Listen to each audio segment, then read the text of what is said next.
Sa ngalan ng Ama, ng Anak at ng Espiritu Santo. Amen. Sumainyo ang Panginoon. At sumainyo rin.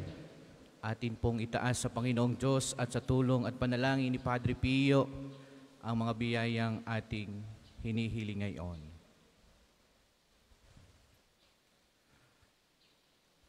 At upang tayo maging marapat sa banal na pagdiriwang na ito, pagsisihan ang ating mga nagawang kasalanan.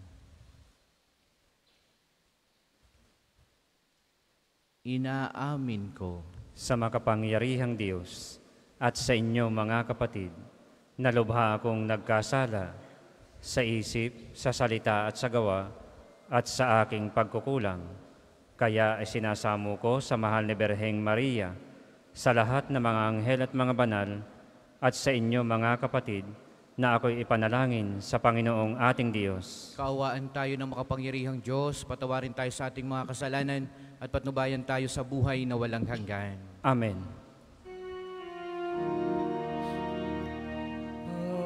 Panginoon, kaawaan mo kami. Panginoon, kaawaan mo kami. Kristo, kaawaan mo kami. Kristo, kaawaan mo kami. Panginoon, kaawaan mo kami.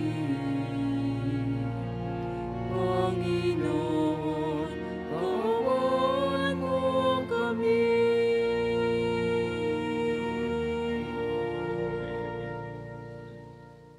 Manalangin tayo.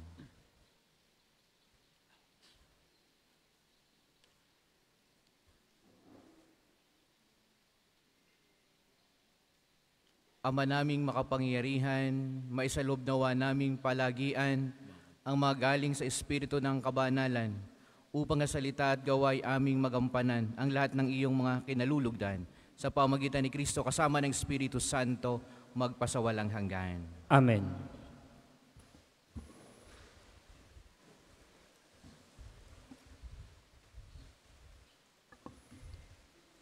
Pagbasa mula sa unang sulat ni Apostol San Pedro. Purihin natin ang Diyos at Ama ng ating Panginoong Hesukristo. Dahil sa laki ng habag niya sa atin, tayo'y isinilang sa isang panibagong buhay sa pamamagitan ng muling pagkabuhay ni Hesukristo. Ang bagong buhay na iyan ang nagbigay sa atin ng malaking pag-asa. Nakakamta natin ang isang kayamanang walang kapintasan, di masisira at di kukupas. Ang kayamanang iya'y nakalaan sa inyo doon sa langit, sapagkat kayo'y sumasampalataya. Iingatan kayo ng kapangyarihan ng Diyos, samantalang hinihintay ninyo ang kaligtasang nakalaang ihayag sa katapusan ng mga panahon. Ito'y dapat ninyong ikagalak, bagamat maaaring magdanas muna kayo ng iba't ibang pagsubok sa loob ng maikling panahon. Ang ginto na nasisira ay pinararaan sa apoy upang malaman kung talagang dalisay. Gayon din naman ang inyong pananampalataya na higit kaysa ginto na pinararaan sa pagsubok upang malaman kung talagang tapat. Sa gayon, kayo'y papupurihan, dadakilain at pararangalan sa araw na mahayag si Hesukristo. Hindi ninyo siya nakita kailanman, ngunit siya'y inibig na ninyo. Hindi pa ninyo siya nakikita magpahanggang ngayon. Ngunit nananalig na kayo sa Kanya. Dahil dito, nag-uumapaw na ang inyong puso, ang kagalakang di kayang ilarawan sa salita. sapagkat inaani na ninyo ang bunga ng inyong pananampalataya, ang inyong kaligtasan. Ang salita ng Diyos. Salamat sa Diyos. Salmong tugunan, pangako ng poon natin, lagi nating gunitain. Pangako ng poon natin, lagi nating gunitain. Buong puso siyang pasasalamatan, aking pupurihin sa gitna ng bayan, kasama ng mga lingkod na hinirang.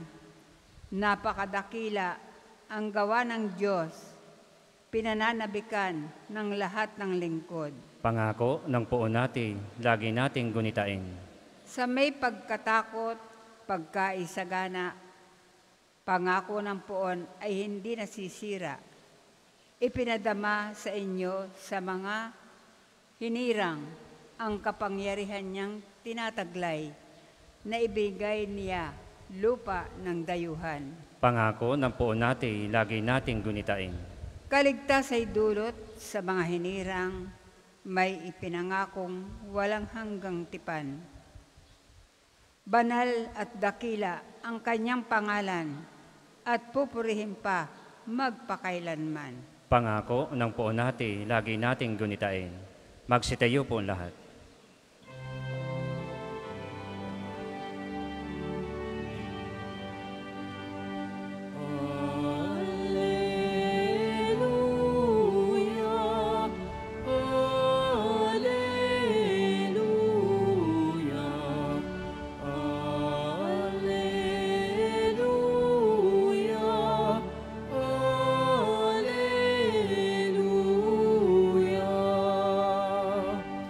Si Kristo ay naging dukha upang tayo'y managana sa bigay niyang pagpapala.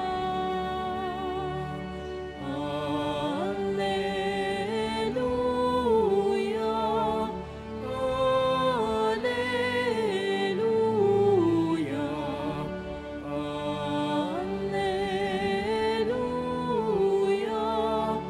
Alleluia.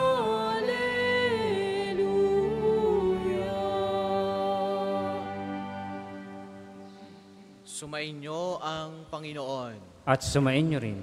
Ang mabuting balita ng Panginoon ayon kay San Marcos. Papuri sa iyo, Panginoon. Noong panahong iyon, nang paalis na sa Jesus ay may isang lalaking patakbong lumapit, lumuhod sa harapan niya at nagtanong, "Mabuting guro, ano po ang dapat kong gawin upang magkamit ng buhay na walang hanggan?" Sumagot si Jesus, "Bakit mo ako tinatawag na mabuti? Walang mabuti kundi ang Diyos. Alam mo ang mga utos, huwag kang papatay, huwag kang mangangalunya, huwag kang magnanakaw, huwag kang magsisinungaling sa iyong pagsaksi, huwag kang magdaraya, igalang mo ang iyong ama at ina." "Guro," sabi ng lalaki, "ang lahat po ng iyay tinutupad ko na mula pa sa aking pagkabata." Magiliw siyang tinitigan ni Jesus at sinabi sa kanya, "Isang bagay pa ang kulang sa iyo. Humayo ka, ipagbili mo ang iyong ari-arian at ipamigay sa mga dukha ang pinagbilhan at magkakaroon ka ng kayamanan sa langit.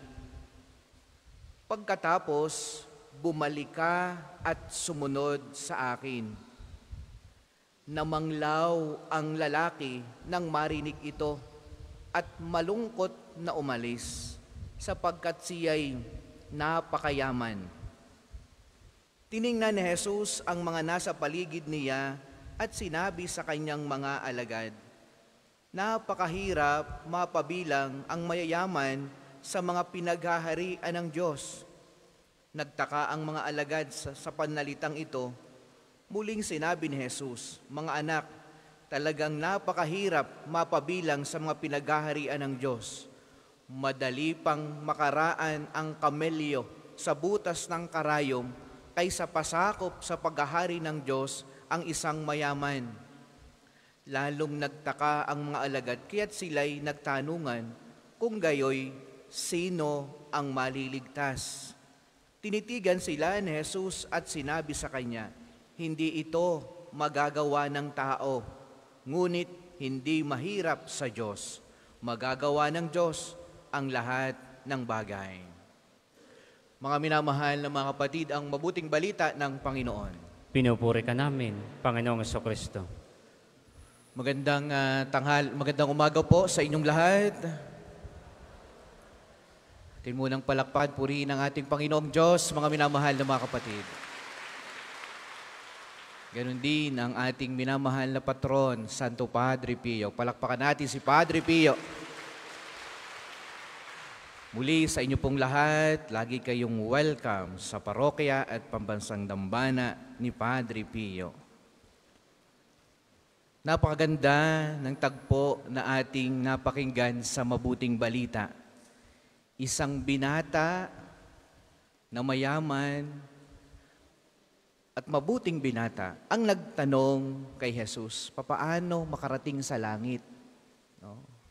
Paano magkamit ng buhay na walang hanggan? Magandang tanong. Kung inyong tatanong din sa inyong sarili, paano nga ba? At yan gayon na itanong nyo na rin sa inyong sarili, paano kaya ako makakarating sa langit? At binaybay lahat ni Jesus ang 10 utos sa binata. No? Lahat binaybay niya. At sabi ng lalaki ay, ang lahat pong iyan, bata pa ako, ginagawa ko na yan. Ibig sabihin, ang lalaking ito, ang binatang ito'y matuwid. Sinusunod niya ang utos ng Diyos. Kaya ang ginawa ni Jesus ay magiliw siyang tinitigan. Pinagmasdan ni Jesus ang lalaki. Sabi niya, meron pang isang bagay ang kulang sa iyo. Siya'y matuwid, sumusunod sa batas, simula nung siya'y bata, magalang sa magulang. Pero sabi ni Jesus, meron pang isang bagay ang kulang sa iyo. At yan ang maganda nating pagnilayan. Ano kaya yung isang bagay pa ang kulang sa akin para ako'y magkamit ng buhay na walang hanggan? Marahil ako ay sumisimba araw-araw o linggo-linggo, ako'y nag-aalay sa simbahan, ako'y matuwid na tao, pero ramdam mo, may kulang pa rin sa iyo. Kaya nga sabi ni Jesus, may isang bagay pa ang kulang sa iyo. Inyong itanong sa inyong sarili, ano kaya yung isang bagay pang sinasabi ni Jesus sa akin? Ang kulang na kulang pa. Baka hindi lang isang bagay, baka maraming bagay pa. Ang binata, ang kulang sa kanya ay ito. Sabi niya, humayo ka. Siya'y napakayaman. Alam ni Jesus ang kalalagayan niya, kaya siya'y tinitigan. Ipagbili mo ang lahat na kung anong meron ka. Pagbili mo ang iyong ari-arian, ipamigay sa mga dukha ang pinagbilhan at magkakaroon ka ng kayamanan sa langit. Di niya kayang gawin. Kaya siya'y namanglaw, siya'y nalungkot, siya'y umalis sapagkat siya'y napakayaman. Attachment. Yun ang isang bagay na kulang sa kanya. Siya'y masyadong attached sa mundong ito, sa kayamanan ng mundong ito. Hindi niya kayang bitawhan. Sabi ni Jesus, isang bagay na lang ang kulang sa iyo. No? Anong kulang? Yung ikaw ay maging malaya sa mundong ito. No? Yung maging malaya ka. Huwag kang masyadong sobrang attached sa mga bagay na panandalian lamang. No? Sabi nga nung isang pari na taga Bulacan, sabi niya, pagdating ng 100 taon, ang lahat ay hindi na iyo sapagkat wala ka na sa mundong ito. No? Ang lahat ng iyan, na kung anumang pinaghirapan mo, sasakyan mo, bahay mo, kayamanan mong ipinundar, pagdating ng 100 taon, hindi na iyo yan. No? Hindi na iyo yan. Pero, ang mahabang panahon ay yung buhay sa kabila. Lagi ko nga po sinasabi, ipagdadasal ka kaya nung mga taong pinagpaguran mo, no? Yung iiwanan mo ang kayamanan mo sa kanila, pagdadasal ka kaya nila habang ikinado sa kabilang buhay? Ikaw kaya ipagpapamisa nila? Ikaw kaya aalalahanin nila lagi sa kanilang mga dasal? No? Hindi tayo nakakasiguro sa mga mahal natin sa buhay, sa paglisan natin sa mundong ito, kung tayo lagi nilang ipagdadasal, alalahanin, ano? Kaya tayo maging malaya, huwag tayong maging attached sa mundong ito. At ang sabi ni Jesus, sa buhay na makalangit, yun ang ating pag-ipunan, yung mga bagay na magdadala sa atin sa buhay na walang hanggan. Kaya nga, kung ano man ang iyong pinagkakabisihan ngayon, nawa, meron niyang eternal value, yung magdadala sa iyo, sa Diyos, sa huling sandali ng buhay mo. Kung saan ka busy ngayon, kung saan ka nagpapakabagod ngayon, no? Nawa, yan ay magdala sa iyo, sa buhay na walang hanggan, sa piling ng poong may kapal. Para po sa mga maghahandog ng sobre, pakihulog na lang po sa buslo.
Magsitayo po ang lahat. Manalangin kayo, mga kapatid, upang itong ating paghahain ay kalugdan ng Diyos Amang makapangyarihan. Tanggapin nawa ng Panginoon itong paghahain sa iyong mga kamay, sa kapurihan niya at karangalan sa ating kapanginabangan at sa buong sambayanan niyang banal. Ama naming lumikha, ipinagkakaloob mo ang mga dapat ialay upang aming sambahin ang iyong ngalan. Kaawaan mo kami at pagbigyan upang ang iyong kaloob para kami makapaghain ay mapakinabangan bilang pagpapala mo sa amin sa pamamagitan ni Jesucristo kasama ng Espiritu Santo magpasawalang hanggan. Amen. Sumainyo ang Panginoon. At sumainyo rin. Itaas sa Diyos ang inyong puso at diwa. Itinaas na namin sa Panginoon. Pasalamatan natin ang Panginoong ating Diyos. Marapat na siya ay pasalamatan. Ama naming makapangyarihan, tunay ngang marapat na ikaw ay aming pasalamatan. Nasa iyong aming buhay, pagkilos at pag-iral sa pamumuhay namin araw-araw. Tinatamasa namin ang iyong pagmamahal sa pag-ibig mong ipinunla sa sangkatauhan. Ang Espiritu Santo'y unang aning bigay ng anak mong naglagak sa amin ng katiyakang nakalaang mabuhay kami sa piling mo kailanman. Kaya, kaysa ng mga anghel na nagisiawit ng papuri sa iyo nang walang humpay sa kalangitan, kami nagbubunyi sa iyong kadakilaan.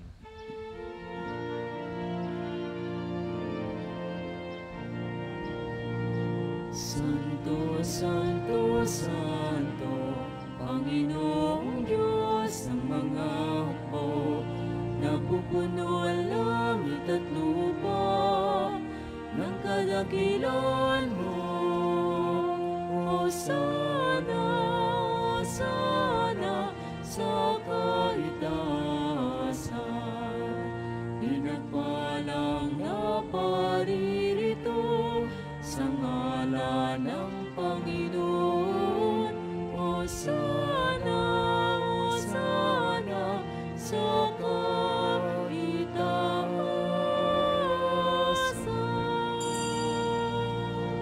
Kung hindi po kayang lumuhod, manatili pong nakatayo ng may paggalang. Ama naming banal, ikaw ang bukal ng lahat ng kabanalan, kaya't sa pamamagitan ng iyong Espiritu, gawin mong banal ang mga kaloob na ito, upang para sa amin ay maging katawan at dugo ng aming Panginoong Heso Kristo. Bago niya pinagtiis ang kusang loob na maging handog, hinawakan niya ang tinapay, pinasalamatan kaniya, pinagati-hati niya iyon, iniabot sa kanyang mga alagad at sinabi, "Tanggapin ninyong lahat ito't kanin, ito ang aking katawan na ihahandog para sa inyo."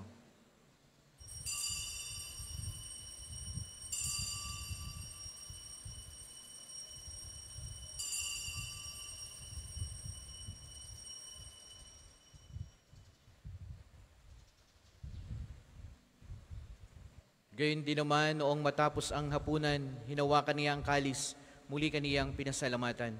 Iniabot niya ang kalis sa kanyang mga alagad at sinabi, "Tanggapin ninyong lahat ito tinumin, ito ang kalis ng aking dugo, ng bago at walang hanggang tipan. Ang aking dugo na ibubuhos para sa inyo at para sa lahat, sa ikapagpapatawad ng mga kasalanan. Gawin niyo ito sa pag-alaala sa akin."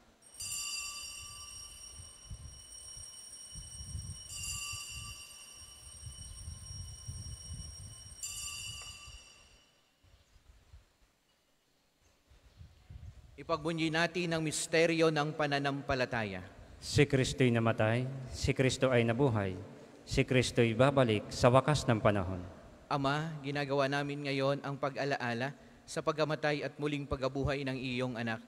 Kaya tiniaali namin sa iyong tinapay na nagbibigay buhay at ang kalis na nagkakaloob ng kaligtasan. Kami nagpapasalamat dahil kami iyong minarapat na tumayo sa harap mo para maglingkod sa iyo. Isinasamo namin kaming magsasalo-salo sa katawan at dugo ni Kristo ay mabuklod sa pagkakaisa sa pamamagitan ng Espiritu Santo. Ama, hilingapin mo ang iyong simbahang laganap sa buong daigdig. Puspusin mo kami sa pag-ibig kay San Francisco na aming Santo Papa, ni Gilbert na aming Obispo at ng lahat ng kaparian. Alalahanin mo rin ang mga kapatid naming nahimlay na may pag-asang sila'y muling mabubuhay, gayon din ng lahat ng mga pumanaw. Kaawaan mo sila at patuloyin sa iyong kaliwanagan. Kaawaan mo at maging dapatin kaming lahat na makasalo sa iyong buhay na walang wakas.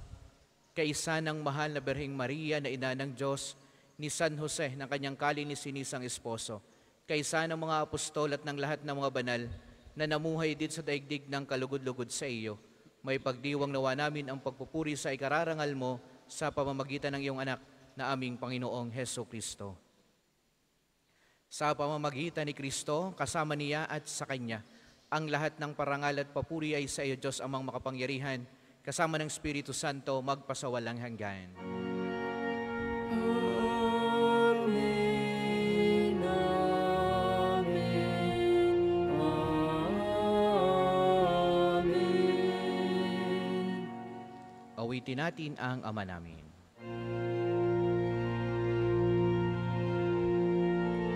Ama namin, sumasalangit ka, sambahin ang ngalan mo, mapasa amin ang kaharian mo, sundin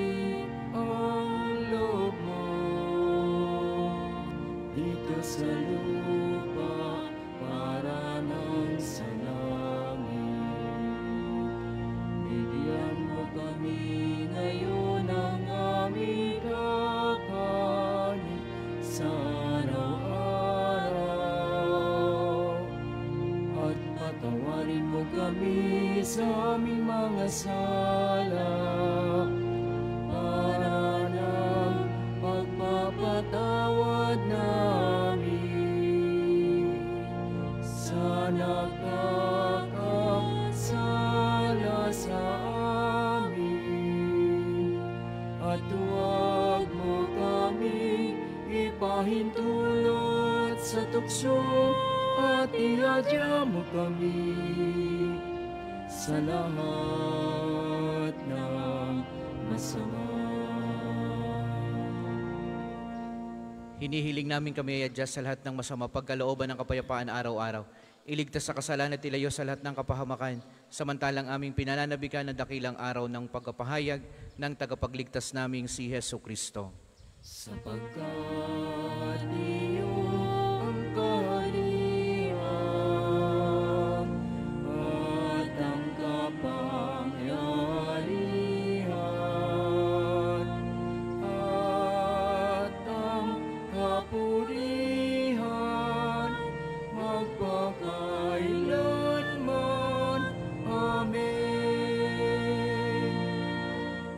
Panginoong Jesucristo, sinabi mo sa iyong mga apostol, kapayapaan ang iniiwan ko sa inyo, aking kapayapaan ang ibinibigay ko sa inyo. Tunghayan mo ang aming pananampalataya at wag ang aming mga pagkakasala. Pagkalooban mo kami ng kapayapaan at pagkakaisa ayon sa iyong kalooban, kasama ng Espiritu Santo, magpasawalang hanggan. Amen. Ang kapayapaan ng Panginoon naway lagi pong sumainyong lahat. At sumainyo rin. Magbigayan kayo ng kapayapaan sa bawat isa. Kordero ng Diyos na nag-aalis ng mga kasalanan ng sanlibutan, maawa ka sa amin. Kordero ng Diyos na nag-aalis ng mga kasalanan ng sanlibutan, maawa ka sa amin. Kordero ng Diyos na nag-aalis ng mga kasalanan ng sanlibutan, ipagkaloob mo sa amin ang kapayapaan. Kung hindi po kayang lumuhod, manatili pong nakatayo ng may paggalang.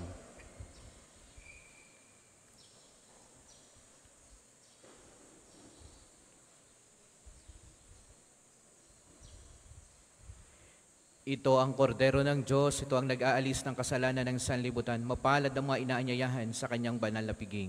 Panginoon, hindi ako karapat-dapat na magpatuloy sa iyo, ngunit sa isang salita mo lamang ay gagaling na ako.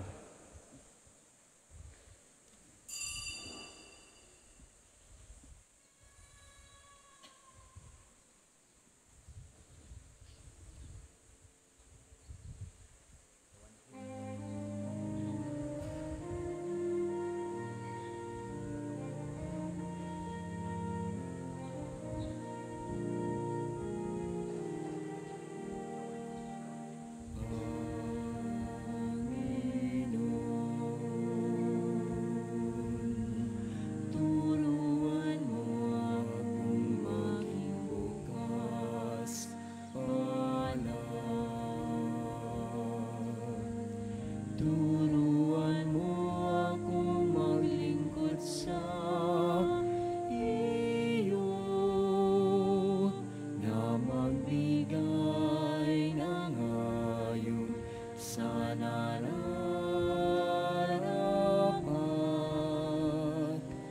na walang hinihintay mula sa iyo, na makibak ang di inaalintana,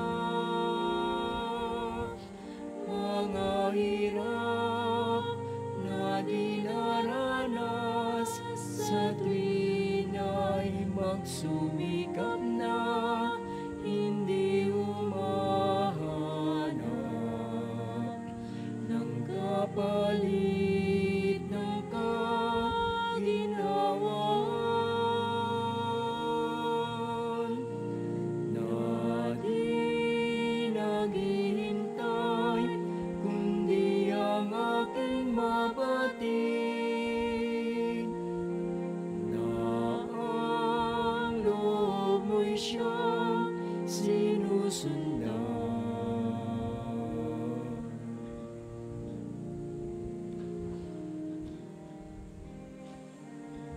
Ang isasagawang second collection ay ginagamit sa patuloy na pagpapaunlad ng parokya at pambansang dambana ni Santo Padre Pio at para sa mga pangangailangan ng matatanda at may sakit na mga pari ng Archdiocese ng Lipa.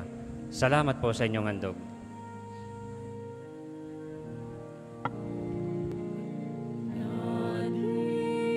Naghihintay, kundi ang aking mabatid, na ang loob mo'y siyang sinusundan.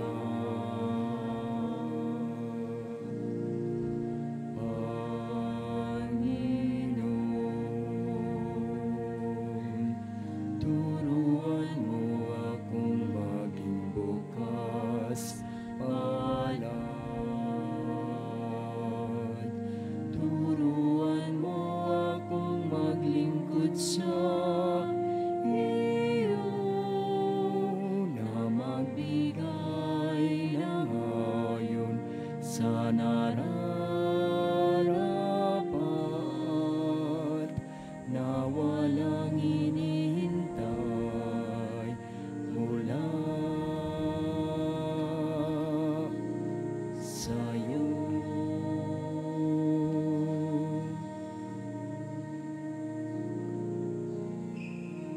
Magsitayo po lahat. Manalangin tayo.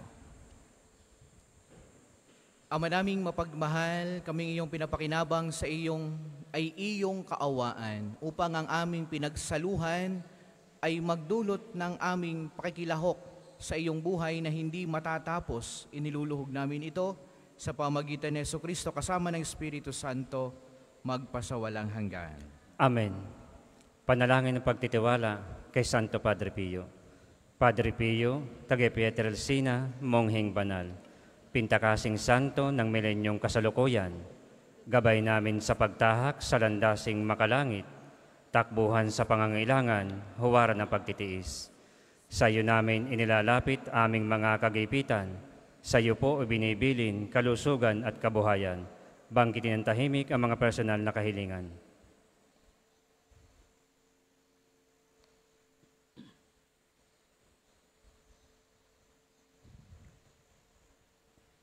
Di mang karapat-dapat, kami po ay pagbigyan. Bendisyonan at basbasan, maging ganap sa buhay. Lumayo nawa kami, umiwas sa kasalanan. Lumapit lagi sa Diyos, maging matatag at matibay. Sa mabuting balita ng pagliligtas, turuan mo kami nawa. Sa tuwina ay makinig, magnilay at sumampalataya. Amin pong pakiusap itong mga kahilingan. Puso ay nagsisisi, nagtitikang taimtiman. Di na muling magkasala, sunod lagi sa Diyos Amang, kaisa ng Espiritu at ni Jesus na tagapamagitan. Amen. Ang lahat po'y magsiupo para sa mga patalastas. Una, sa inyong pagdalaw sa pambansang dambana, mangyaring pakaingatan ang inyong mga personal na gamit. Hangad namin ang isang matiwasay at maayos na pagbisita sa National Shrine. Ikalawa, sa pagnanais natin palawakin ang dokumentasyon at datos ng mga pilgrims and devotees na bumibisita sa pambansang dambana, kami po ay nag-aanyaya sa inyong lahat na makilahok sa ginagawang pagkalap ng impormasyon na makakatulong sa pagpapaunlad ng ating turismong pangsimbahan. Makikisuyo po kami na paki-scan ng QR code na inyong makikita sa paligid ng simbahan at pakikumpleto ng mga impormasyong kinakailangan. Makakaasa po kayo sa aming pag-iingat ng private information na inyong biyabahagi bilang pagsunod sa batas ng Data Privacy Act of 2012. Ang inyong pakikiisa ay malaking tulong at susi sa tagumpay ng proyektong ito. Sabado, ika-1 ng Hunyo ay unang Sabado ng buwan. Mayroon po tayong prosesyon sa karangalan ng Mahal na Birhen sa ganap na ika-5 ng umaga na sisimulan natin sa may harap ng Fountain of Hope. Ang mga sasama ay inaanyayahang magdala ng kandila. Ang susunod pong misa ay sa ganap na ika-12 ng tanghali. Maraming salamat po at mangyaring panatilihin natin ng kalinisan, katahimikan at diwa ng pananalangin sa loob at labas ng ating simbahan. Magsitayo po lahat para sa pagbabasbas ng religious articles. Inyong ilabas ang inyong mga pabeblesan. Mga kapatid, manalangin tayo sa Diyos Amang makapangyarihan upang tayo maging kawangis ni Kristo sa taimtim na pagdalangin sa tulong ng mga larawan at mga dasalan. O Panginoong Diyos, Ikaw ang bukal ng lahat ng pag-apal at biyaya. Ibuhos mo ang iyong bendisyon sa mga gamit na ito sa pananalangin, mga rosaryo, mga imahin, mga dasalan, mga langis, mga rab, na nagpapaalaala ng iyong kabutihan, kabanal at pagmamahal sa amin, upang ang lahat ng dumulog at magdasal gamit ang mga ito ay magtamo ng iyong awa at biyaya. Loobin mong tularan nawa nila ang kabanal at aral ng Panginoon at ng mga santo magpasawalang hanggan. Amen. Ama namin, sumasalangit ka, sambahin ang ngalan mo. Mapasa amin ang kaharian mo, sundin ang loob mo dito sa lupa para nang sa langit. Bigyan mo kami ngayon ng aming kakanin sa araw-araw at patawarin mo kami sa aming mga sala para nang pagpapatawad namin sa mga nagkakasala sa amin. At huwag mo kaming ipahintulot sa tukso at iadya mo kami sa lahat na masama. Amen. Aba, Ginoong Maria, napupuno ka ng grasya, ang Panginoong Diyos ay sumasa iyo. Bukod kang pinagpala sa babaeng lahat at pinagpala naman ng iyong anak na si Jesus. Santa Maria, Ina ng Diyos, ipanalangin mo kaming makasalanan, ngayon at kung kami mamamatay. Amen. Ama namin, sumasalangit ka, sambahin ang ngalan mo, mapasa amin ang kaharian mo, sundin ang loob mo dito sa lupa para nang sa langit. Bigyan mo kami ngayon ng aming kakanin sa araw-araw, at patawarin mo kami sa aming mga sala, para nang pagpapatawad namin sa mga nagkakasala sa amin. At huwag mo kaming ipahintulot sa tukso, at iadya mo kami sa lahat na masama. Amen. Aba, Ginoong Maria, napupuno ka ng grasya, ang Panginoong Diyos ay sumasa iyo. Bukod kang pinagpala sa babaeng lahat, at pinagpala naman ng iyong anak na si Jesus. Santa Maria, Ina ng Diyos, ipanalangin mo kaming makasalanan, ngayon at kung kami mamamatay. Amen. Luwalhati sa Ama, sa Anak at sa Espiritu Santo, kapara noong una, ngayon at magpasawalang hanggan. Amen. Luwalhati sa Ama, sa Anak at sa Espiritu Santo, kapara noong una, ngayon at magpasawalang hanggan. Amen.